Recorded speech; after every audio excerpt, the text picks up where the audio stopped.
She was 9 years old. She weighed 60 pounds. On the afternoon of March 6, 1959, she walked out of her front door carrying 7 small boxes of campfire mints and never came home. That is not a story about a child who wandered off. That is a story about a predator who chose the smallest, most harmless target on the street.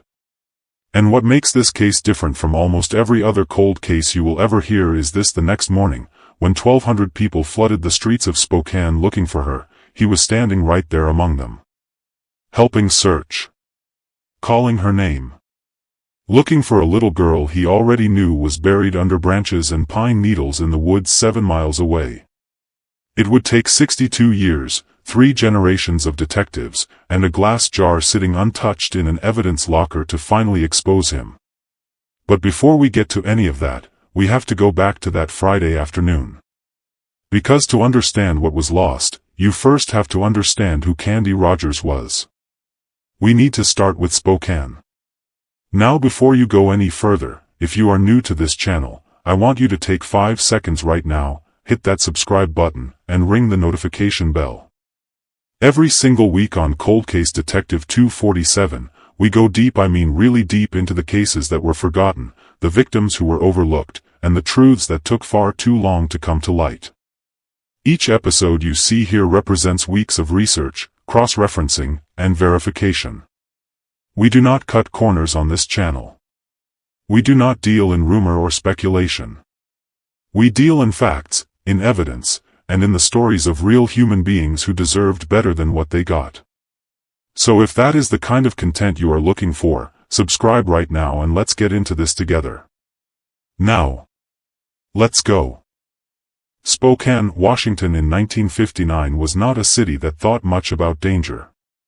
That might sound naive to modern ears. We live now in an age where danger feels like background noise, something humming constantly just underneath the surface of daily life. We have phone alerts and Amber Alerts and neighborhood watch apps and doorbell cameras and news feeds that refresh every few minutes with something new to be afraid of. We are, most of us, living in a state of low-grade, chronic vigilance that has become so normal we barely notice it anymore. 1959 was not that world. Spokane in 1959 was the second largest city in the state of Washington, sitting in the eastern part of the state near the Idaho border, far removed from the coastal cities and separated from Seattle by the long ridge of the Cascade Mountains. It was a city built on railroads and agriculture and the kind of steady, unpretentious industry that defined the American interior in the years following the Second World War. The men who lived there had mostly come back from that war and quietly resumed the business of building lives, buying modest homes, taking steady jobs, starting families. The women who lived there were working too, many of them in schools and hospitals and the kinds of service roles that kept communities running. Children were everywhere. Big families were the norm. Streets were full of bicycles and footballs and the sound of screen doors banging open and shut from morning until dark. West Central Spokane, the neighborhood where the Rogers family lived, was a particular kind of working-class American neighborhood that only really existed in that specific historical moment. It was not wealthy. The homes were modest, the lots were small, and most families managed their finances carefully. But there was a texture to life there, a density of community and familiarity that made it feel safe in a way that had nothing to do with police presence or security systems. It felt safe because everyone knew everyone. You knew the family next door and the family across the street and the man who ran the corner store and the woman who taught Sunday school and the kids who walked the same route to school every morning. There was a collective, communal watchfulness that substituted for formal safety infrastructure in ways that people in that era took entirely for granted. On the 2000 block of West Mission Avenue, the Rogers family had put down roots in exactly this kind of neighborhood. Candy Rogers lived in an apartment above a neighborhood grocery store, the kind of small, neighborhood-serving grocery that has all but vanished from American cities now, replaced by supermarkets and convenience chains. Her mother, Elaine, was a high school teacher. She taught history and physical education, which is a somewhat remarkable combination that tells you something about the kind of woman she was, someone who valued both the weight of the past and the vitality of the present. Elaine was a single mother raising her daughter in modest but stable circumstances, and by all accounts she was deeply involved in Candy's life. The extended family was close. Candy's grandparents lived next door, not across town, not an hour's drive away, but literally next door, in the neighboring unit. This is important to understand. Candy was not a child who was unsupervised or overlooked. She was embedded in a web of family and community that was about as tight and attentive as you could ask for in 1959. Her grandfather was a presence in her daily life. Her grandmother was someone she sat with and talked to and ate cookies with. She had a dog named Shep. She had a troop of campfire girls she belonged to and a troop leader she looked up to and friends she sold mints alongside. She was, in every meaningful sense, a loved and watched-over child. But here is the thing about predators that takes a long time for communities to understand, a lesson that has to be learned over and over again, in city after city, generation after generation. The safety net of a loving family and a close-knit community is not designed to catch someone who decides to reach through it from the outside. The watchfulness of neighbors and grandparents is built for a world in which danger announces itself, in which threats are visible, in which the thing you need to protect your children from is some abstract, distant concept rather than a specific human being who has already chosen your child from a distance and is simply waiting for the right moment. Candy Rogers did not live in that abstract world on the afternoon of March 6, 1959. She lived in the real one. She was small for her age, 4 feet and 4 inches tall, 60 pounds, and she had a natural shyness about her that coexisted with a genuine warmth. She was the kind of child who did not rush into social situations but who, once she felt safe, was genuinely engaged and present. Her membership in the Campfire Girls meant something to her in part because it gave her a structured, supported way to engage with the world beyond her immediate family. The program was built on earning achievements, badges and recognitions that marked progress and effort and capability.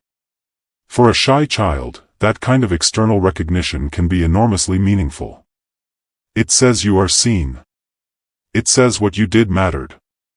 It says you are capable of more than you might think. The junior level of the Campfire Girls was called the Bluebirds, and that is what Candy was, a bluebird. The name has a gentle, hopeful quality to it that is almost unbearable to read now in the context of what happened. March 6, 1959 was the first day of the campfire mint selling season. This is worth understanding in terms of what it meant to a child like Candy. The mint selling season was an event. It was anticipated, it was prepared for, it was talked about in the weeks beforehand. Candy had a specific goal in mind. She wanted to earn her sales badge and put herself in contention for a free week at summer camp. For a 9-year-old in a family of modest means, a free week at summer camp was not a small thing. It was a big thing. It was a thing worth working for, worth planning for, worth getting excited about. She got out of school at 3:15 that afternoon, which was a Friday. Schools let out a little earlier on Fridays in many districts at that time, and Candy wasted no time. By 3:30 she was at her troop leader's house picking up her allocation of mint boxes. She could only carry 7. She was too small to carry more. That detail is worth sitting with for a moment, the image of this small, slight, 9-year-old girl carefully calculating how many boxes she could physically manage to carry and coming up with the number 7. It is the detail of a child who is taking something seriously. A child who has thought this through. She came home with her 7 boxes. The official start time for selling was 4 o'clock in the afternoon, and Candy was not going to jump the gun. She was going to do this right. In the half hour between arriving home and the official start time, she sat with her grandmother. She ate an oatmeal cookie. She played with Shep, the family dog. She talked the way only a child full of anticipation talks, spilling plans and intentions and predictions about which neighbors she was going to visit, which ones she was sure would buy, which ones she thought might need a little extra convincing. She was not anxious. She was not nervous. She was genuinely, purely excited in the way that children get excited when they are about to do something they have been looking forward to and they know they are ready for it. At exactly 4 o'clock, not a minute before, because that was the rule, Candy Rogers stepped out into the cold March air, tucked her 7 boxes carefully under her arm, and started walking down the street. She was never seen alive again. The first sign that something was wrong came at 5:30 in the afternoon. In the Pacific Northwest in early March, the days are still short. Darkness falls fast. The window between late afternoon and full dark is narrow, and the streetlights come on early. Candy knew the family rule, the rule that Elaine had made clear and that her grandparents enforced: be home before the streetlights come on. 5:30 came. No Candy. Her grandfather stepped outside. He was not panicked yet. Children sometimes lost track of time, sometimes lingered at a neighbor's house, sometimes got caught up in a conversation or a sale that ran a few minutes long. He was not panicked, but he was paying attention. He checked with the neighbors closest to their building. He walked the immediate block. He called out. Nobody had seen Candy recently. Nobody could say exactly where she had gone or in what direction she had been heading. The streetlights came on. Elaine Rogers arrived home from her hair appointment sometime after 5:30 to find her daughter missing and her father already searching. The family's concern, which had been at the level of mild unease, shifted quickly to something sharper and harder. In the next hour, family members spread out through the neighborhood calling Candy's name. They knocked on doors. They asked anyone they could find whether they had seen a small girl with boxes of campfire mints. Some people thought they might have seen a child matching that description, but they could not be certain, because dozens of other campfire girls had been out selling mints that same evening on the same streets in the same neighborhood, wearing the same uniforms and carrying the same boxes. That detail, the detail of dozens of identical-looking little girls all out at the same time, would become one of the most maddening obstacles in the investigation that followed. It made it almost impossible to reconstruct Candy's movements with any certainty. Witnesses who might have been able to help could not distinguish one small girl in a campfire uniform from another. By nightfall, the police had been called. The Spokane Police Department responded and began gathering information. Officers fanned out through the neighborhood, knocking on doors and interviewing residents. What they heard was a patchwork of partial sightings and uncertain recollections that painted no clear picture. At this early stage, there was still the hope that Candy had simply wandered further than she intended, that she had perhaps gone to a friend's house and lost track of time, that she would turn up cold and embarrassed but unharmed before the night was out. That hope did not last long. At around 9 o'clock that evening, searchers found something that turned a missing child call into something else entirely. On Pettit Drive, a road that climbs a hill locally known as Doomsday Hill, a name that carries a grim irony given what this story becomes, boxes of campfire mints were scattered across the ground. Not dropped. Not placed. Scattered, in the way that things are scattered when they are thrown or when someone is struggling, when things are flying through the air without care, because care is not the point. Some of the boxes appeared to have been thrown from a moving vehicle window, the kind of scattering you get when someone is driving and something is tossed out with force, with urgency, with the need to put distance between themselves and whatever those boxes might connect them to. The trail of scattered boxes led south, across the Fort George Wright Bridge, away from Candy's neighborhood and toward the outskirts of the city.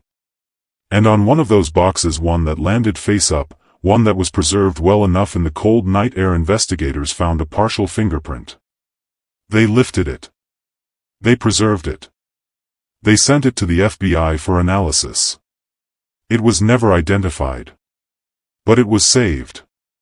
That decision to save it, to treat it with care, to document it and preserve it rather than let it degrade or be dismissed as insufficient, that decision, made by investigators whose names we may never know, on a cold night in March of 1959, would matter more than anyone in that moment could possibly have imagined.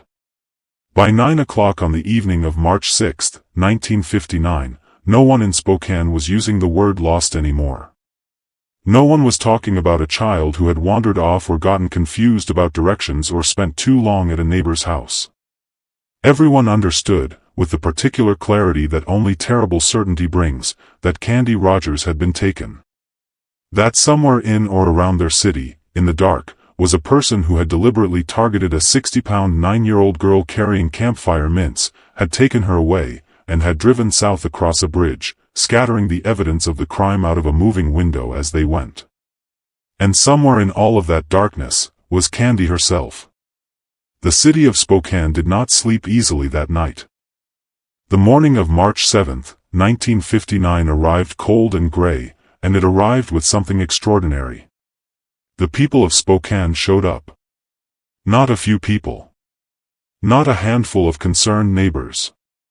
Not a small contingent of official searchers supplemented by a couple dozen volunteers. More than 1,200 people showed up before sunrise to search for one little girl. Let that number sit with you for a moment. 1,200 individuals who set aside whatever they had planned for their Saturday morning, who got up before the sun, who put on their heaviest coats and their most practical shoes, and who showed up to walk the streets and the fields and the riverbanks and the hillsides of west central Spokane because a 9-year-old girl was missing and they were not willing to simply wait. They came from everywhere. Marines from the nearby bases. Boy Scouts in their uniforms. Utility workers who showed up in their work clothes and boots because those were the sturdiest things they owned. Mail carriers who knew every block, every address, every yard in their routes. Horseback riders who could cover terrain on foot searchers could not easily reach. Ordinary citizens, men, women, teenagers who had seen the news or heard through neighbors and simply could not stay home. A command post was established at the intersection of Pettit Drive and the bridge, the spot where the scattered mint boxes had been found, the last known point of contact with anything that could be connected to Candy's disappearance. It became the operational center of what was rapidly becoming one of the largest search operations the city had ever mounted. The United States Air Force, stationed at nearby Fairchild Air Force Base, provided helicopter support for aerial coverage. In 1959, aerial search capability was relatively new, and the ability to get eyes above the search area to see the landscape from above, to spot disturbances or markers in terrain that ground searchers might miss was considered an important tactical advantage. Multiple helicopters were dispatched. They had no cell phones. There was no GPS system to coordinate searcher positions. There were no cameras mounted on drones, no digital maps with real-time location updates, no databases to cross-reference. They had radio communication, physical maps, boots on the ground, and the collective determination of over 1,000 people who refused to give up on a little girl. What they did not have, crucially, was a clear trail to follow. The scattered mint boxes led across the bridge and then nothing. The trail went cold at the edge of the water. Whoever had taken Candy had driven away. And in 1959, a car was one of the most anonymous forms of travel imaginable. No license plate cameras. No electronic toll records. No gas station CCTV footage. A car in 1959 could go almost anywhere and leave almost no trace. And then, on the morning of March 7, 1959, the second day of the search for Candy Rogers, the day that 1,200 people were walking the streets and the fields and the hillsides of Spokane, something happened that the city of Spokane would never, could never, fully recover from. A United States Air Force helicopter flying low over the search area, navigating the terrain above the Spokane River Valley, struck a set of high-tension power lines. The helicopter went down. It crashed into the Spokane River. 3 members of the crew were killed. Their names deserve to be spoken clearly and remembered: Airman Merlis D. Ray, Staff Sergeant William F. McDonald, Lieutenant Kenneth G. Fout. 3 men. 3 lives. 3 families who would receive the most devastating news imaginable, not in the context of a war, not on a distant battlefield, but on a Saturday morning in their own city, while they were doing the most ordinary and decent thing imaginable, helping to look for a missing child. 2 other crew members survived. The city of Spokane was now grieving in 2 directions simultaneously. It was still searching for Candy Rogers, still desperate for a resolution to that open wound, while at the same time absorbing the shock and the sorrow of 3 men who had died in the course of that search. The emotional weight of those two things existing at the same time, the missing child and the dead heroes, was almost incomprehensible. The search did not stop. If anything, the deaths of those three airmen seemed to deepen the city's resolve. There was a feeling, unspoken but palpable, that abandoning the search now would be a betrayal not only of Candy but of the men who had died looking for her. The 1,200 became fewer in number as the days passed and people had to return to their jobs and their families, but the core of the search operation continued. Tips flooded in from across Washington state, then from neighboring states, then from as far away as the East Coast. The Rogers case had broken through into national consciousness in the way that cases involving children sometimes do, with a particular kind of urgency and anguish that transcends geography. Detectives followed every lead. Every one. They built lists of individuals with criminal histories that might be relevant: histories of crimes against children, histories of sexual violence, histories of predatory behavior. In 1959, there was no centralized sex offender registry. There was no database that detectives could query with a few keystrokes to pull up every person in the area with a relevant conviction. Building that list was a laborious, manual process of contacting other jurisdictions, going through paper records, making phone calls and following up on written correspondence. Several individuals were developed as suspects. They were interviewed, their movements were examined, their histories were scrutinized. None of them could be tied to Candy's disappearance with evidence. And then the days began to accumulate. 1, 2, 5, 10, 16. 16 days after Candy Rogers walked out of her front door with 7 boxes of campfire mints and never came home, 2 airmen from Fairchild Air Force Base were off duty and out in the woods on the western outskirts of Spokane, off Old Trails Road, about 7 miles from Candy's home. They were hunting, doing the ordinary, unremarkable thing that men in that part of the country did on their days off. Moving through the trees near an abandoned rock quarry, pushing through the undergrowth, watching the ground. 2:22, and then one of them saw something. Near a tree, at the base of the trunk, placed with a specificity that was immediately, viscerally wrong, a pair of small girls' shoes. Not dropped in a hurry. Not scattered. Not knocked loose from a running child's feet. Placed.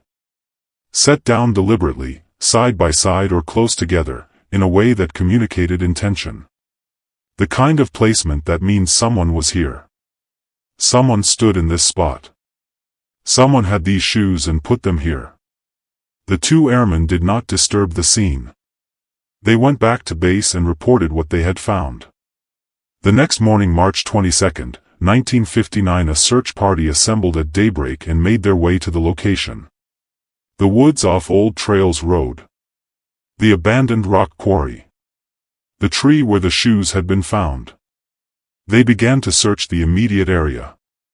Within minutes, one of the searchers reached down and moved aside a pile of brush branches and dead tree boughs and pine needles heaped together in a way that looked, if you were not looking for anything in particular, like the ordinary detritus of a forest floor in late winter, when dead material accumulates and no new growth has yet come in to cover it. But someone had put it there. Someone had gathered it deliberately and arranged it deliberately and placed it over something. Underneath it, about 50 yards from the road, was Candy Rogers. She had been there for 16 days. Hidden under branches and brush and pine needles in the cold, dark woods, 7 miles from her home, while 1,200 people walked the streets looking for her. Retired Spokane Police Captain Richard Obering was one of the officers who arrived at that scene that morning in March of 1959. He was a relatively young officer at that time, at the beginning of what would become a long career in law enforcement. And what he saw that morning in those woods off Old Trails Road would stay with him for the rest of his life, not as an abstract professional memory, not as a case file he could close and put aside, but as something permanent and irreducible that lived in him until the day he died. He would still be alive 62 years later, in 2021, when the man who put her there was finally identified. The cause of Candy's death was strangulation. The weapon used was a strip of cloth torn from her own slip, the undergarment she had been wearing when she left home on the afternoon of March 6. Think about what that tells you. It tells you that the person who killed her did not come prepared with a specific weapon. It tells you that what he had was access to her and the willingness to do harm with whatever he could find. It tells you something cold and calculated about improvisation in violence. Her feet had been bound with another strip of the same garment. There was a mark around her waist that suggested she may have been restrained with a rope at some point during her captivity, but no rope was found at the scene. Someone had taken the rope away.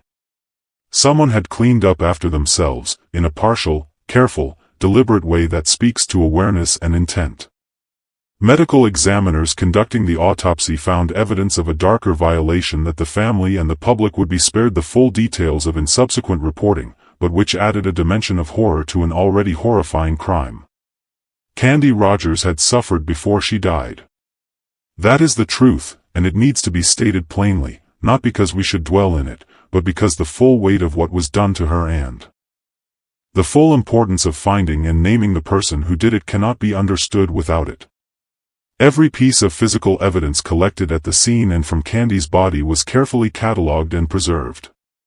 The investigators and medical examiners of 1959 were working in a world without DNA analysis, without forensic genealogy, without the molecular tools that would eventually transform criminal investigation. They could not have known what those tools would be able to extract from the evidence they collected. But they preserved it anyway. They treated every sample and every piece of material with the care and seriousness that the situation demanded, even without knowing exactly what future science might make of what they were saving. That is not a small thing. In the decades that followed, evidence from cold cases was routinely lost, degraded, destroyed through neglect or oversight or simple lack of storage space. The fact that investigators in Spokane in 1959 preserved what they found is a testament to professional diligence that would eventually, decades later, make the difference between justice and permanent silence. But that is getting ahead of the story. For now, what mattered was this: Candy Rogers had been found. She was dead. She had been murdered deliberately, violently, and with a degree of premeditation that made clear this was not an opportunistic act of passion but something planned. And whoever had done it was still out there. The discovery of Candy's body changed Spokane in ways that would last for decades. The open, trusting quality of neighborhood life in west-central Spokane, the unlocked doors, the children walking alone, the unsupervised afternoons that were the norm of childhood in that era and that place did not immediately vanish, but it changed. Parents who had never thought twice about letting their children walk to a friend's house after school now watched from windows. They set explicit rules about routes and check-ins and who to walk with. The easy, unexamined confidence that the street was a safe place for children was replaced by something more cautious and more careful. The case became, in a very real and ongoing sense, part of how Spokane parents raised their children for an entire generation. It became the story that mothers told and fathers referenced when they were trying to explain to a child why the rules existed. It was passed down quietly, with the specific gravity that true local tragedy carries from one generation to the next. In neighborhoods all across Spokane, there would be children growing up in the 1960s and 70s and 80s who had never met Candy Rogers, who were born years after her death, but who knew her name because it had been invoked in the context of why they could not walk to the store alone. That is the measure of what was lost on March 6, 1959. Not just one child. The innocence of an entire city's relationship with its own streets. The investigation entered its formal phase following the discovery of Candy's body, and the Spokane Police Department dedicated significant resources to it in the months and years that followed. The fingerprint from the mint box was in the FBI system, waiting for a match. The physical evidence from the crime scene and the autopsy had been preserved. The list of suspects developed in the first weeks of the investigation was under active examination. And detectives were doing what detectives in 1959 did best, which was to build a picture through patient, labor-intensive, shoe-leather investigation. They interviewed. They cross-referenced. They followed leads to their ends and then started again from the beginning. They were not working with computers or databases or the kind of analytical tools that modern investigators take for granted. They were working with files and index cards and rotary phones and the accumulated professional instincts of people who had spent their careers learning how to read the patterns of criminal behavior. The problem they kept running into was a fundamental one that is familiar to anyone who has studied the history of criminal investigation before the DNA era. Without physical evidence directly connecting a specific individual to the crime, the standard of proof required for an arrest and prosecution was difficult to meet. You could have a suspect who looked right, who had the wrong kind of history, who was in the wrong place at the wrong time, and still not be able to make a case that would hold up. The gap between knowing something and proving it in a court of law could be, in cases like this one, as wide as an ocean. Detectives worked the case hard in 1959 and into 1960. They kept working it as it aged, as the urgency faded from the public consciousness even if not from the minds of the investigators and the Rogers family. They pulled it out and went back to it whenever a new piece of information came in, whenever a tip suggested a direction they had not fully explored. And then, in 1960, something happened that would redirect the entire investigation for the next 4 decades. A man began committing crimes in Spokane that bore a disturbing resemblance, in several key respects, to what had been done to Candy Rogers. This man had a history. 4 years earlier, in California, he had been arrested for attempting to molest 2 Girl Scouts who were selling cookies door-to-door. That detail, the door-to-door girls, the small children selling things, the approach and the predation read to investigators like a signature. Like a pattern of behavior that was specific and intentional and repeatable. The kind of pattern that criminologists and behavioral analysts would, in later decades, come to understand as fundamental to how certain categories of predators operate. They do not simply encounter victims by chance. They seek out specific types of situations, specific types of targets, and they return to those situations and those targets because the specificity is part of what drives them. In 1960, this man raped and murdered 2 women in Spokane. He then left the city and continued across the country, committing violent crime after violent crime as he went, at least 7 more incidents documented across multiple states. He was eventually caught in 1961 in Minnesota, identified when a neighbor recognized his face from an FBI wanted poster. He was tried, convicted, and sentenced to 2 consecutive life terms. He went to prison in Minnesota. He would die there in April of 2003, never having been charged in connection with the death of Candy Rogers. And the grape-flavored gum. This detail requires some explanation, because it is central to understanding how the investigation went so wrong for so long. This man, the man who had killed twice in Spokane in 1960 and would ultimately die in a Minnesota prison, had a habit that investigators documented across multiple crime scenes. He chewed grape-flavored gum. It sounds almost trivially mundane. But in the context of forensic investigation, small, specific, repeated details matter enormously. They become what investigators call a signature, a behavioral identifier that links scenes and incidents and victims together in ways that can be more probative than many more obvious forms of evidence.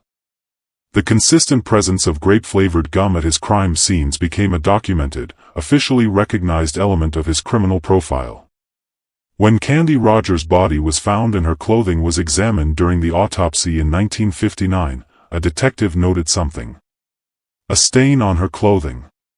Purple in color.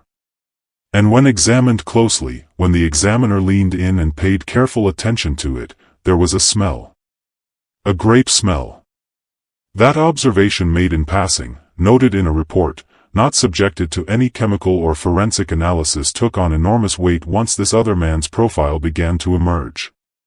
Because suddenly you had a man who chewed grape gum at every crime scene, and you had a stain on a murder victim's clothing that smelled of grape, and the geography connected, and the method had echoes, and the victim's young females approached through the pretense of a door-to-door sales interaction were strikingly similar. Detectives made a connection. It was a logical connection, given the information they had. It was the kind of connection that experienced investigators would have been professionally irresponsible to ignore. And so the stain, which had never been chemically analyzed, never been tested, never been proven to be anything other than a stain that a detective in 1959 described as purple and grape-smelling, became the centerpiece of the case. The case against this man. Over the years, as this other man's violence became more fully documented and his profile as a predator became clearer in the official record, the assumption hardened. Case reviews and reinvestigations kept coming back to the same conclusion: the profile fits, the geography works, the method aligns, the grape detail connects. He must have done it. He didn't. But it would take another 4 decades, and the emergence of a technology that no one in 1959 could have imagined, to prove that. If you are still watching at this point, I want you to do something for me right now. Drop a comment below that says I am still here. Just those 4 words. Because what we are about to get into is the part of this story that genuinely kept me up at night while I was researching it, the part where everything the investigation thought it knew turns out to be wrong, and the real truth is both closer and darker than anyone had ever imagined. So drop that comment, let me know you are following this, and let's keep going. The year 2001. 42 years after the death of Candy Rogers. A new generation of detectives was looking at the case with new tools and new possibilities. Detective Mindy Connolly was working the Candy Rogers case as part of a broader review of long-standing unsolved homicides that had become possible and in some cases solvable because of the rapid advances in forensic DNA technology that had been transforming criminal investigation since the late 1980s and early 90s. The discovery of DNA profiling by Sir Alec Jeffreys in 1984 had set off a revolution in forensic science whose full implications were still being worked out in law enforcement agencies around the world at the turn of the millennium. What had started as a highly specialized and expensive laboratory technique available only in a handful of research contexts had evolved, over 15 years, into a practical forensic tool that could be deployed in criminal investigations, that could identify individuals from the smallest biological samples, and that could crucially, for cold cases, be applied retroactively to evidence that had been collected decades earlier, provided that evidence had been properly preserved. The glass jar in the evidence locker in Spokane. The carefully catalogued samples from the 1959 investigation. The biological evidence that had been collected during Candy's autopsy and preserved by investigators who could not have known exactly what they were preserving for. Detective Connolly submitted Candy's preserved clothing and the relevant biological samples to a forensic laboratory. Scientists went to work. They isolated a semen sample from the preserved evidence. In biological terms, semen is an extraordinarily rich source of DNA. The genetic material is present in high concentration and, when properly preserved, can remain viable for analysis far longer than many other biological materials. The samples from 1959 had been preserved well enough that the scientists were able to build a complete, full DNA profile from what they found. For the first time in 42 years, investigators had something concrete. Not a partial fingerprint of uncertain origin. Not a grape stain on a piece of clothing. Not a behavioral profile and a set of geographical coincidences. A complete DNA profile of the individual who had been with Candy Rogers at the time of her death. They tested it against the man who had been the prime suspect for 4 decades. The man with the grape gum. The man in the Minnesota prison. The man whose profile had seemed so perfectly to align with what happened to Candy Rogers that generations of investigators had been essentially certain of his guilt. The DNA did not match. Not a partial match. Not a match with questions.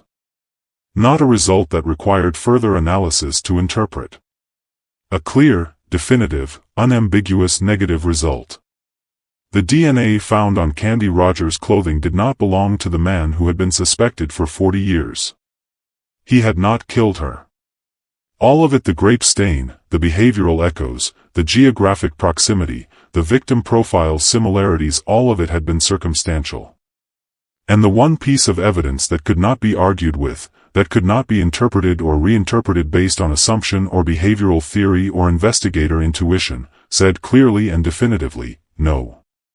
The complete DNA profile was entered into ColdCase, the Combined DNA Index System, the national database of DNA profiles maintained by the FBI and containing genetic information from convicted felons, from crime scenes, from unidentified remains, from a growing number of sources that state and federal agencies had been contributing to since the database's establishment in the 1990s. There were 0 hits. Complete silence from the database. The person who had killed Candy Rogers had never been arrested for any crime that required a DNA sample to be entered into the national system. That told investigators something useful. In a limited way, it meant the killer likely did not have a post-DNA era felony conviction, which meant either he had been a one-time offender, or he had committed his crimes before the database era, or he had been skilled or lucky enough to avoid arrest for the kinds of offenses that would land a DNA profile in ColdCase. What the database silence could not tell investigators was who he was. And with the prime suspect of 4 decades now definitively eliminated, the investigation was back at the beginning in a way it had not been since 1959. No suspect. No name. A complete DNA profile sitting in a database with no match. A case that was now over 4 decades old, with a victim who had been 9 years old, with physical evidence that had survived through extraordinary care and diligence, and with no clear path forward. And then, years later, a path began to emerge.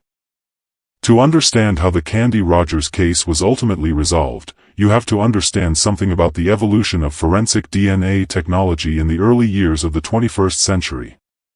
Because the tool that eventually cracked the case was not the same kind of DNA analysis that Detective Connolly had used in 2001, and it was not the kind of analysis that most people think of when they hear the term DNA evidence.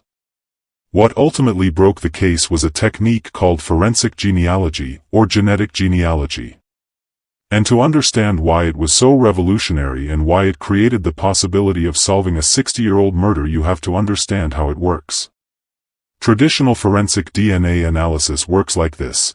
You take a DNA sample from a crime scene, you build a profile from it, and then you compare that profile against a database of known profiles. If the unknown profile matches a known one, you have identified your suspect. If it does not match any known profile, you have a dead end. The technique is extraordinarily powerful when the suspect's DNA is already in the database. When it is not, the technique hits a wall. Forensic genealogy approaches the problem from a completely different angle. Instead of trying to find the exact profile in a database of criminals, it submits the unknown DNA to consumer genealogy databases, the kind that millions of ordinary people have been uploading their genetic information to in order to find relatives, explore their ancestry, understand their family history. Databases like GEDmatch and Family Tree DNA, which by the late 2010s contained millions of profiles submitted voluntarily by everyday individuals. The key insight that makes forensic genealogy work is this: you do not need an exact match. You need partial matches, people who share enough DNA with the unknown profile to be relatives. And then, using the tools of traditional genealogical research, family trees, historical records, census data, birth and death certificates, marriage records, you build backwards and forwards through the family tree until you identify individuals in the right time and place who could plausibly be the source of the unknown DNA. The technique was first used in a high-profile case in 2018, when investigators identified the Golden State Killer, Joseph James DeAngelo, after decades of failed attempts to identify him through traditional means. The success of that case opened the floodgates. Law enforcement agencies around the country began using forensic genealogy in cold cases where traditional DNA analysis had failed to produce results. States began developing frameworks for when and how the technique could be used. Labs specializing in forensic genealogy analysis began to be established. And in Spokane, the Candy Rogers case was eventually submitted for forensic genealogical analysis. The process is painstaking and time-consuming. It requires not just scientific skill but also the patience and expertise of a skilled genealogist who can navigate historical records, build out complex family trees, and reason through which individuals in those trees could plausibly have been present in the right place at the right time. It can take months or even years to go from an unknown DNA profile to a named suspect. And it does not always work if the unknown individual has no relatives in the consumer databases, or too few. The process cannot generate sufficient leads to follow. But in the case of Candy Rogers, it worked. The forensic genealogical analysis produced leads. Those leads pointed, through patient and methodical genealogical work, to a family. And within that family, to an individual. A man named Hugh Beion Morse. Hugh Beion Morse. Say the name. Let it land. Because for 62 years, this name appeared nowhere in the Candy Rogers investigation. Not in a tip. Not in a witness statement. Not in a police interview. Not in any of the thousands of documents generated across 6 decades of active and dormant investigation. Not once. He was invisible in the investigation. And he was not invisible because he had managed to evade scrutiny or outwit investigators or cover his tracks with extraordinary sophistication. He was invisible because no one had ever looked at him. Hugh Beion Morse was a member of the Spokane Motorcycle Club. He was not a drifter, not a transient, not the kind of person who blew through town and left no trace. He was a community member. He had associations, connections, a social presence. He was the kind of man who moved through the community without raising alarm, the phrase that appears in so many retrospective accounts of predators who operated successfully for long periods, hiding in plain sight precisely because they fit well enough into the texture of ordinary life that no one looked closely. Morse lived just a couple of blocks from Candy's home on West Mission Avenue. Not across town. Not in a different neighborhood. Blocks away. Close enough to have known the rhythms of the street, to have known which children came and went and when, to have known the layout of the neighborhood in the specific, granular way that proximity creates. And here is the detail that, in retrospect, is almost unbearable. When Candy Rogers was reported missing on the night of March 6, 1959, and when the massive search operation assembled the following morning, Hugh Beion Morse was there. He showed up to help search. He walked those streets alongside Candy's grieving grandfather, alongside the police officers and Marines and Boy Scouts and utility workers, alongside the 1,200 people who were combing the neighborhood and the surrounding area for any trace of a missing 9-year-old girl. He walked among them, carrying the knowledge of what he had done, and he searched for the child he already knew was buried under branches and pine needles in the woods off Old Trails Road. The phrase that comes to mind is one that criminologists use when discussing a specific behavioral pattern in a certain category of offender. Returning to the scene. Participating in the aftermath. Inserting themselves into the investigation or the community response to the crime they committed. It is a pattern that has been documented in multiple cases across decades of research, and it reflects a complex psychological dynamic, part thrill-seeking, part surveillance of the investigation, part the particular satisfaction that some predators derive from proximity to the consequences of their actions. Whatever the psychological mechanism, the behavioral reality is documented. Some killers come back. Some of them, under the cover of concern and community solidarity, stand among the searchers and wait. Hugh Beion Morse was standing among those searchers on the morning of March 7, 1959. He was calling her name, perhaps. Or perhaps he was quiet, watchful, listening to what the investigators were saying and noting which directions they were looking and what they knew and what they did not. He knew exactly what they did not know. For years before the murder of Candy Rogers, Hugh Beion Morse had been in California. And in California, he had been arrested. The charge was attempting to molest 2 Girl Scouts who were selling cookies door to door. Read that sentence again. 2 Girl Scouts. Selling cookies door to door. For years before a 9-year-old campfire girl selling mints door to door was taken from the streets of Spokane and murdered. The parallels are not coincidental.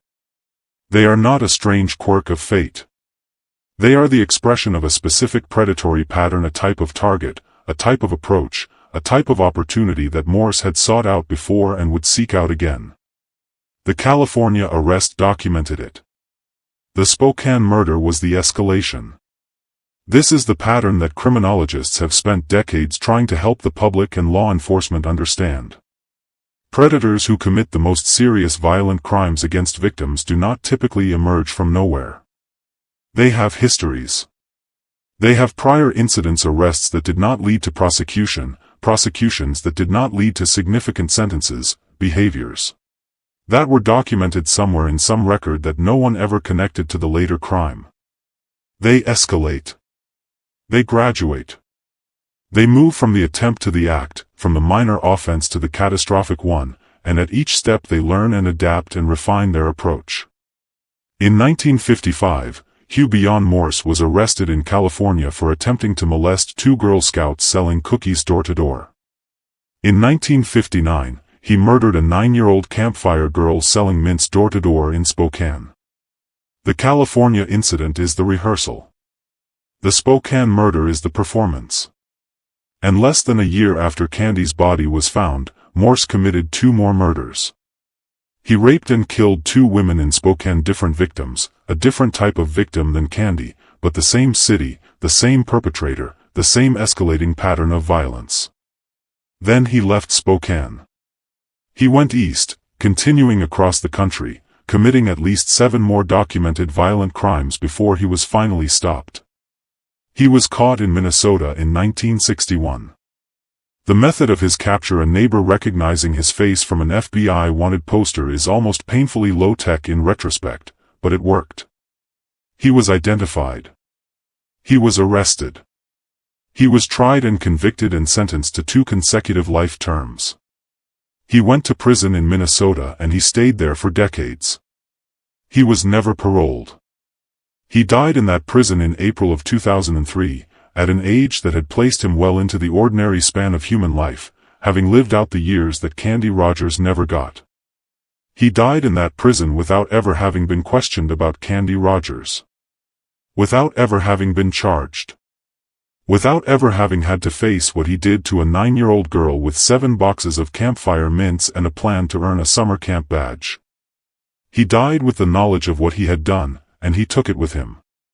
What he could not take with him, the thing that was beyond his control, the thing that he could do nothing about once he had left his DNA at the scene of his crime, was the biological evidence preserved in a glass jar in an evidence locker in Spokane.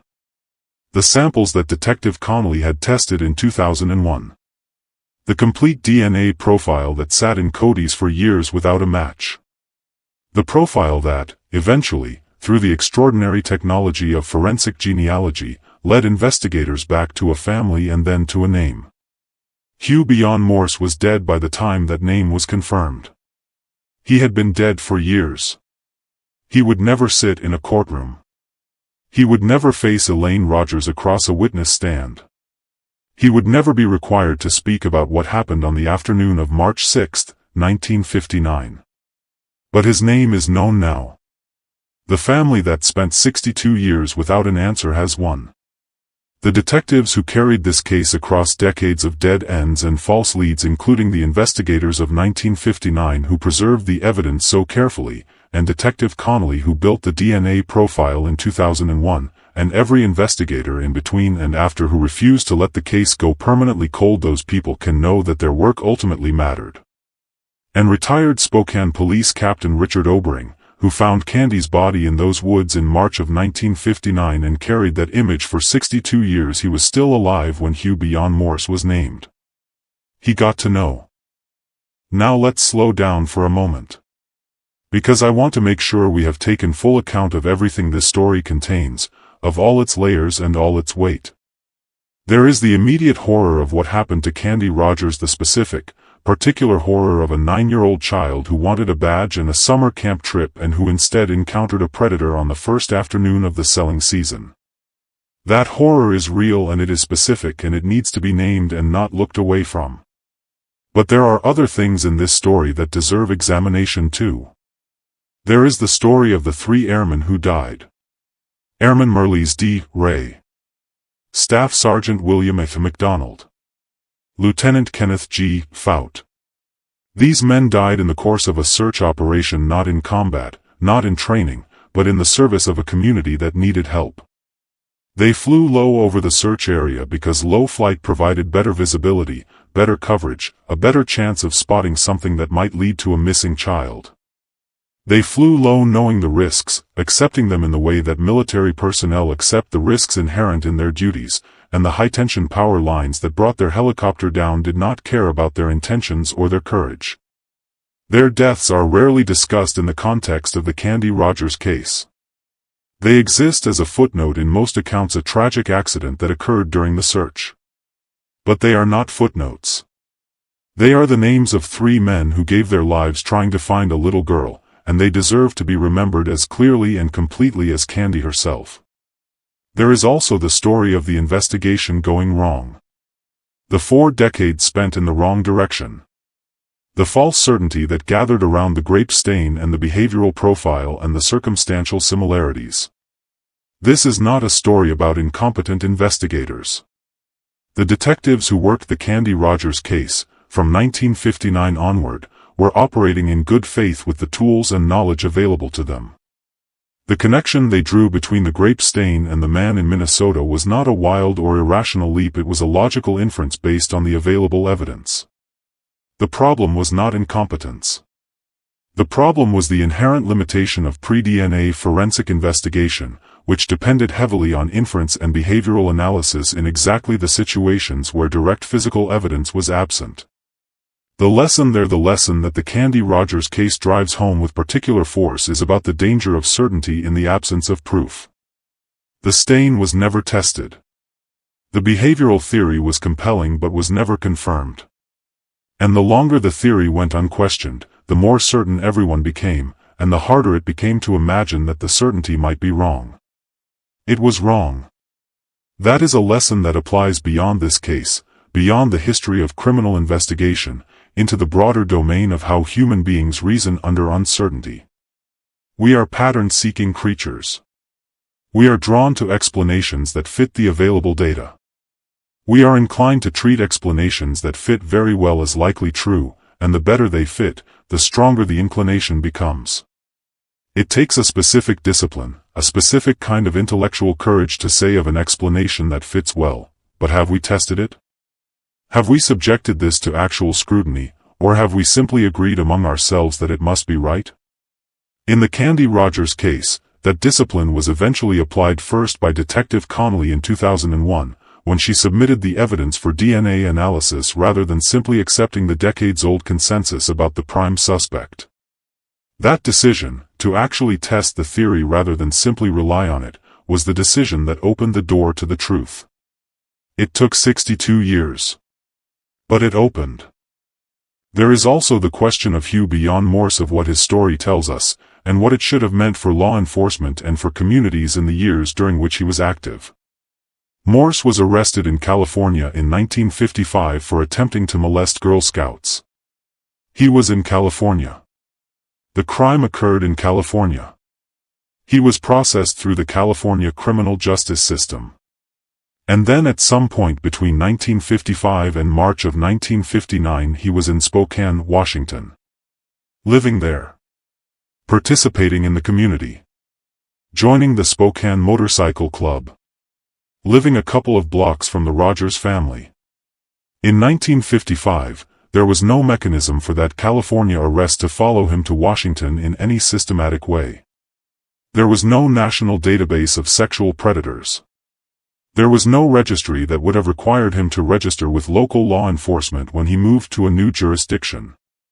There was no system by which the Spokane police would have been aware that this neighbor, this motorcycle club member, this man who showed up to join the search party, had been arrested in California 4 years earlier for the specific offense of attempting to molest children who were selling things door to door.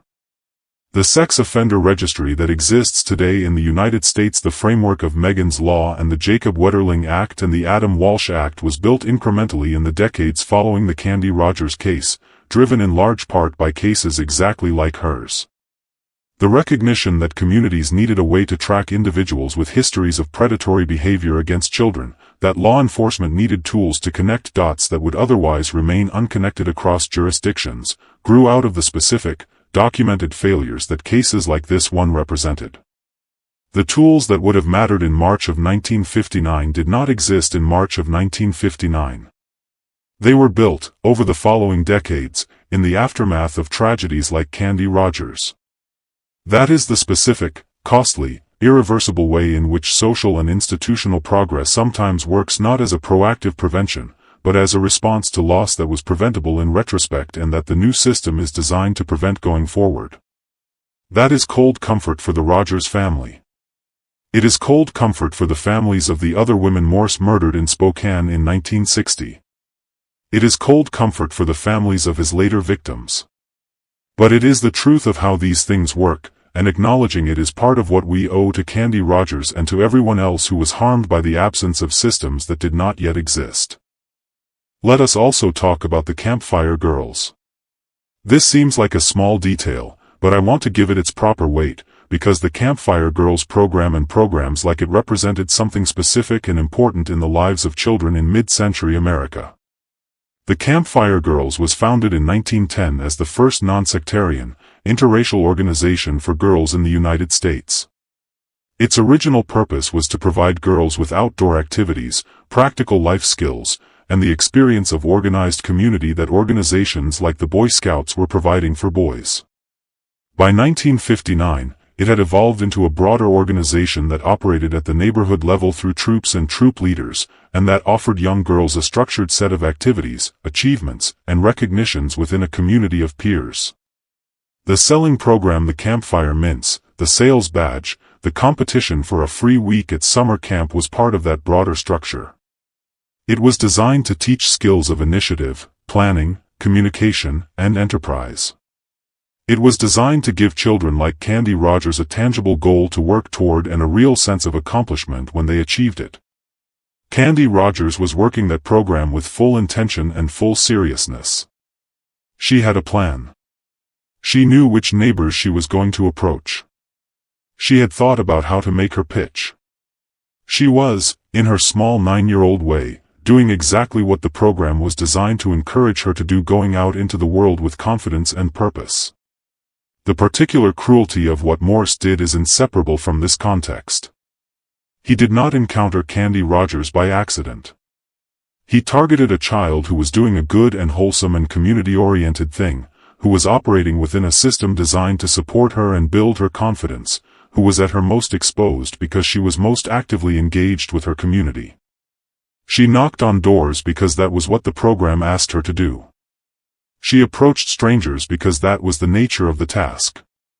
And he used the openness that the program required her to demonstrate as the vector for his predation. There is no way to hold that fact without feeling the full weight of its wrongness. And then there is Elaine Rogers, Candy's mother. The high school teacher. The woman who came home from a hair appointment on a Friday afternoon in March of 1959 to find her daughter missing. We do not have a great deal of specific information about what Elaine Rogers' life was like in the years and decades after Candy's death. We know that she was a teacher, a woman who had chosen a profession built on shaping young lives, on being present and attentive to children, on caring about their growth and their safety and their futures. We know that she was a single mother who had raised Candy with the help of her own parents, who lived next door and were present in Candy's daily life in the kind of deep, practical way that extended family structures allowed for in that era. The loss of a child under these circumstances, a violent, unexpected, targeted killing, creates a particular kind of grief that has been studied by psychologists and psychiatrists and documented in the accounts of survivors for as long as people have been writing about loss. It is not the same as the grief of natural death, which carries its own devastation but which exists within a framework of expectation, of the known arc of human life. It is not even the same as the grief of accidental death, which is random and terrible but which lacks the element of deliberate intent. The grief of a child murdered, deliberately targeted, deliberately harmed, contains within it a component of violation that goes beyond the loss itself. It is the knowledge that someone chose this. Someone looked at your child and decided. Elaine Rogers lived with that knowledge. She lived with it for the rest of her life. She lived through the investigation that went in the wrong direction for 40 years. She lived through the DNA analysis in 2001 that proved the prime suspect was not responsible, that opened the wound again without providing a resolution. She may or may not have lived long enough to learn that the forensic genealogy investigation had identified Hugh Beion Morse. We do not know the details of her later life or when she died. What we know is that she deserved better than 62 years of waiting. What we know is that Candy deserved to grow up. What we know is that the failure to identify Morse in his lifetime, the failure of the systems that should have connected his California arrest to his presence in Spokane, allowed him to live out the full span of his years, while Candy Rogers never got to live even one decade of hers. There are people who ask, in cases like this one, cases where the perpetrator has been identified posthumously, where there will be no trial, no conviction, no formal legal accounting, what the point of the identification is. The person is dead. There is no prosecution. There is no sentence. The family cannot face him across a courtroom. The community cannot watch him led away in handcuffs. The formal apparatus of justice, which exists in part to provide closure and catharsis, cannot be activated. So what does it mean to identify a killer who is already dead? I think about this question every time I work on a case that ends this way, and I have come to a position that I want to share with you. Because I think the question itself is based on a narrower understanding of justice than the full reality of what justice is and what it does. Justice in its most narrow sense is the formal legal process, the arrest, the trial, the verdict, the sentence. That process matters enormously. It matters for victims, for families, for communities. The denial of that process is a real loss, and in cases where a killer dies before being charged, that loss is real and should be acknowledged. But justice in a broader sense is about truth. It is about the public, documented, officially recognized acknowledgement of what happened and who was responsible. It is about the record. It is about the name in the file, the face attached to the act, the refusal to let a crime remain anonymous. When investigators identified Hugh Beion Morse as the killer of Candy Rogers, they did something that the formal legal process can no longer accomplish, but that matters enormously nonetheless. They gave the family a name. They gave the public a truth. They closed the gap between what happened and what was known. They transformed a 62-year-old unsolved murder into a solved one, and in doing so they honored both Candy Rogers and the decades of work that investigators had put into finding out what happened to her. Retired Captain Richard Obering, who found Candy's body in March of 1959 and who carried that knowledge for 62 years, who was still alive when Hugh Beion Morse was named, he got to know. He got to hear, after 6 decades of carrying the weight of that unresolved morning in the woods, that the answer had been found. That the person who put her there had been identified. That the case was closed. That matters. It does not undo what was done. Nothing undoes what was done. But it matters. Let's go back to the evidence, because I want to make sure we have given proper credit to something that I think is easy to overlook in the narrative sweep of this story. The physical evidence collected in 1959, the samples from Candy's clothing, the biological material gathered during her autopsy, the carefully preserved items from the crime scene survived for 62 years in a condition sufficient to yield a complete DNA profile and, ultimately, to enable forensic genealogical analysis that identified the killer. That is not nothing. That is extraordinary. Evidence degrades.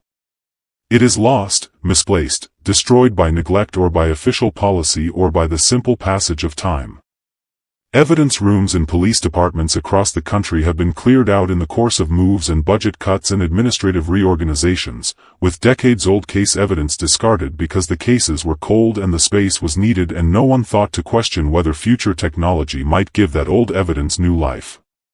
The history of cold case investigation is full of tragedies of this kind, cases that could have been solved if only the evidence had been kept, victims who could have had answers if only someone had thought to preserve what was gathered at the scene. In Spokane in 1959, someone did think. Or more precisely, someone acted with professional thoroughness without necessarily having a specific theory about what the evidence would eventually yield. The investigators who collected and catalogued and preserved the biological evidence from Candy Rogers' case were not thinking, as they worked, about DNA analysis or forensic genealogy. Those concepts did not exist.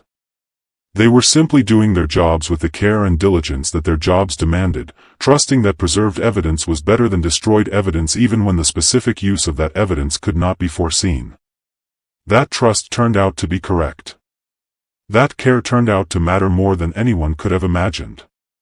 And the chain of custody that kept those samples viable across 6 decades, through multiple evidence room management regimes and multiple rounds of case review and multiple investigators who touched the files and the boxes and the glass jars, that chain of custody is as much a part of this story as the DNA technology itself.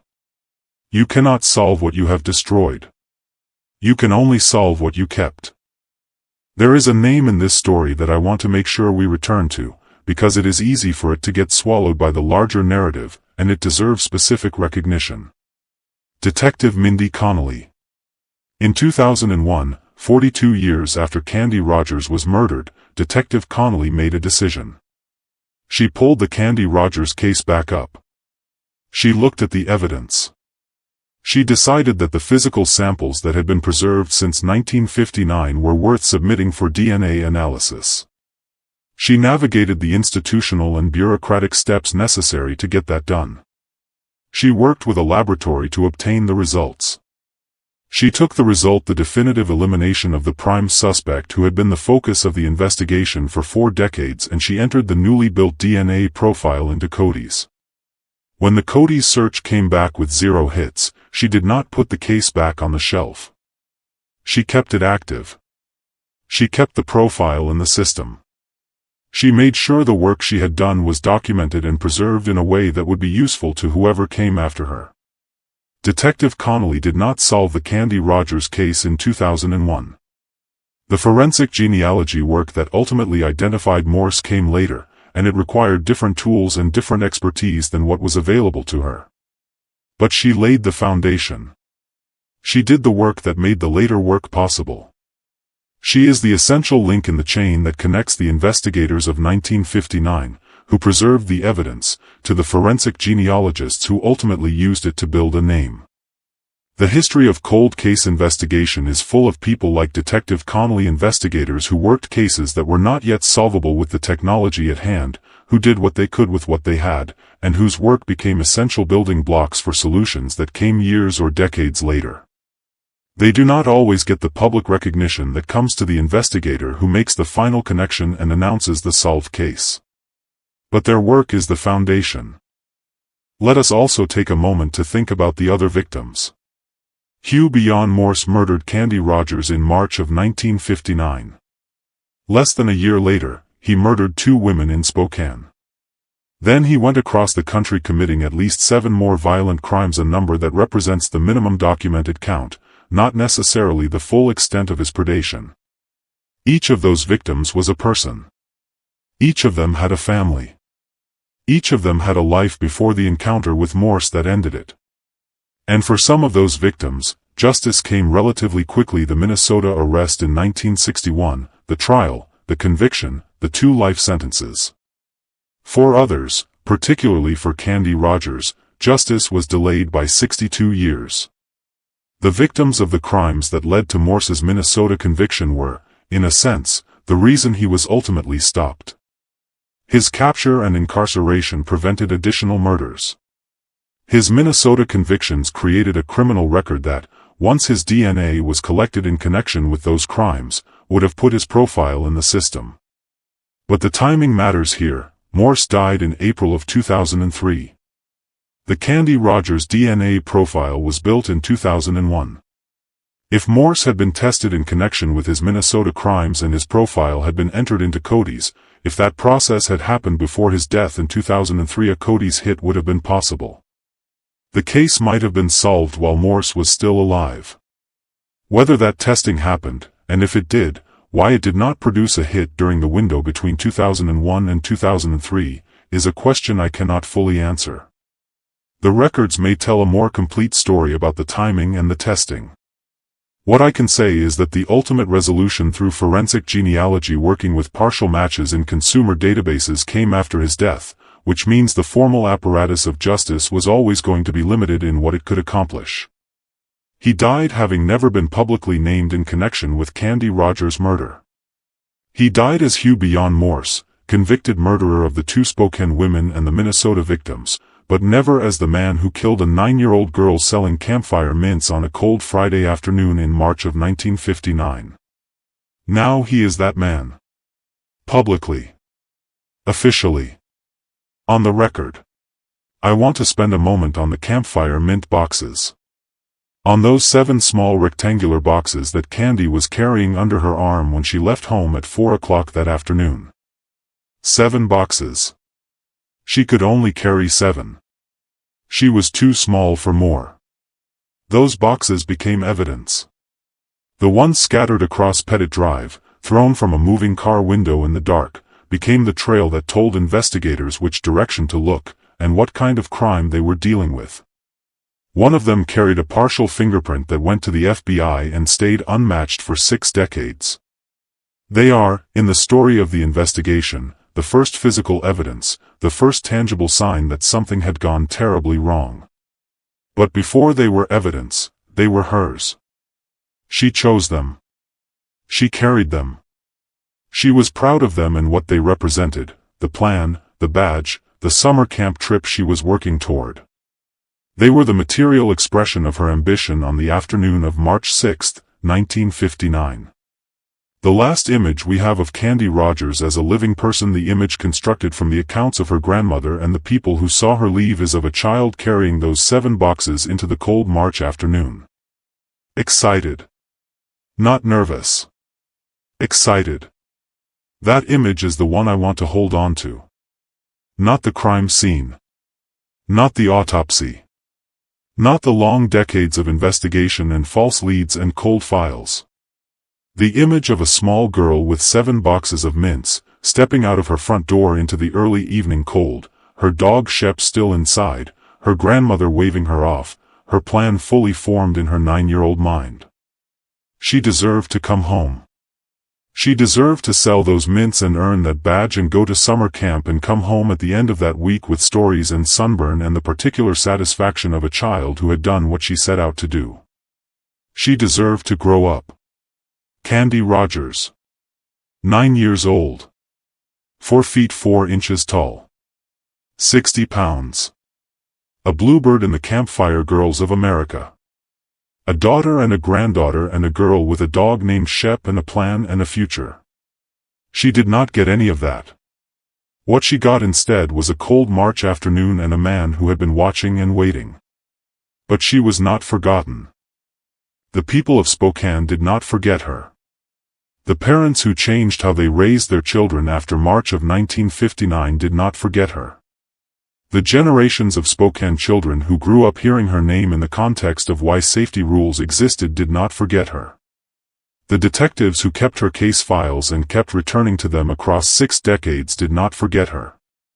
Detective Connolly, who pulled the evidence in 2001 and built the DNA profile that would eventually lead to the answer, did not forget her. The forensic genealogists who worked the case and built the family tree that led to Hugh Beion Morse did not forget her. And Richard Obering, the police officer who found her body in the woods in March of 1959 and who carried that morning with him for 62 years, did not forget her. He could not forget her. But he got to know, before he died, that the question he had carried for 62 years had finally been answered. That is what 62 years of work looks like. It looks like preserved evidence in a glass jar. It looks like a detective in 2001 deciding to test the theory rather than trust it. It looks like a DNA profile sitting in a national database, waiting. It looks like forensic genealogists building family trees from partial matches in consumer databases, following branches and sub-branches until a name emerges. It looks like investigators in 21st century Spokane standing over files from 1959 and saying, "We are not done with this yet." And eventually it looks like a name. Hugh Beion Morse. That is the name of the man who killed Candy Rogers. The man who had been arrested in California for targeting Girl Scouts selling cookies door to door. The man who lived 2 blocks from her home. The man who showed up to search for her. The man knew exactly where she was while 1,200 people walked the streets looking for her. The man who went on to murder 2 more women in Spokane and commit at least 7 more violent crimes across the country. The man who died in a Minnesota prison in 2003 having never been charged in connection with her death. Now he is charged in the only court that still has jurisdiction over him, the court of historical record, of public documentation, of the formal acknowledgement that constitutes the closest available approximation of justice when the killer has already died. His name is known. What he did is on the record. And Candy Rogers is not an unsolved case anymore. Before I let you go, I want to say something about what this case means in a broader sense, what it tells us about the value of persistence, about the obligation we have to the dead, about the way that justice, when it operates at its best, reaches backward through time to claim what was owed. 62 years is a long time. Long enough for an entire generation of investigators to work the case and retire. Long enough for the original witnesses to age out of memory and, in many cases, out of life. Long enough for the technology that would ultimately solve the case to be invented, developed, refined, and applied. Long enough for a predator to live out his days and die believing, perhaps, that he had escaped the consequences of what he did. He did not escape. He simply died before the consequence arrived. And I think there is something important in that. Something that speaks to the particular obligation that we as a society, as a community, as people who believe that life has value and that the taking of it demands accountability to the victims of unsolved crimes. The obligation does not expire. The debt does not become void with the passage of time. The requirement to keep looking, to keep working, to keep applying new tools to old evidence, persists regardless of how long it has been. Candy Rogers has been dead for more than 6 decades. She was 9 years old when she died. She would be in her mid-70s now if she had lived. She would have had a life, a full, specific, individual human life with its own sorrows and joys and ordinary days and extraordinary moments. She was denied all of that by a man who chose her deliberately and took her from the world. The work of identifying him, the 62 years of work that it took, was not wasted work. It was necessary work. It was the right thing to do. And the fact that it was completed, that the case is now closed, that the name is now known, matters even in the absence of a living defendant to face trial. It matters because Candy Rogers mattered. She was not a symbol. She was not an abstraction. She was a real child, with a real family, with a real plan for a Friday afternoon in March of 1959. She was shy and she was a bluebird and she had a dog named Shep and she sat with her grandmother and ate an oatmeal cookie and she talked about which neighbors were definitely going to buy and she was not nervous, she was excited. She mattered. And this channel, and these kinds of investigations, and the detectives and genealogists and scientists who dedicate their careers to cases like this one, they exist because of people like Candy Rogers. Because the alternative of letting the cold cases stay cold, the unsolved cases stay unsolved, the victims stay nameless and unavenged, is not an alternative we are willing to accept. Every case on ColdCase Detective 247 is a promise. A promise to the person in the file, the person in the photograph, the person who has been waiting for an answer. A promise that we have not forgotten. That we are still looking. That we will not stop until the truth is found. That is the promise we made when we started this channel. It is the promise we make again with every episode. And it is the promise we made to Candy Rogers. Her name was Candy Rogers. She was 9 years old. She wanted a summer camp badge. She is not forgotten. If this story moved you, if this case made you feel the full weight of what a single child's life is worth, and what 62 years of waiting looks like, and what it means when investigators refuse to let the cold cases stay cold, then please take a moment right now. Hit that like button. Subscribe to ColdCase Detective 247 if you have not already. Leave a comment below telling me which part of this story hit you the hardest. Was it the 1,200 people who showed up to search? Was it the 3 airmen who died? Was it the moment the DNA eliminated the suspect who had been the focus for 40 years? Was it the image of a 9-year-old girl stepping out into the cold with 7 boxes of mints and a plan? Tell me. I read every single comment on this channel. Every one. And share this video. Share it because Candy Rogers' story deserves to be told as widely as possible. Share it because the work of the investigators who preserved that evidence in 1959, and Detective Connolly who tested it in 2001, and the forensic genealogists who ultimately built the family tree that led to Hugh Beion Morse, deserves to be known. Share it because the 3 airmen who died deserve to be remembered. The next episode is already being researched. Another cold case. Another family waiting for an answer. Another truth that needs to come to light. Subscribe and ring that notification bell so you are there when it drops. We are Cold Case Detective 247. And we are not done yet.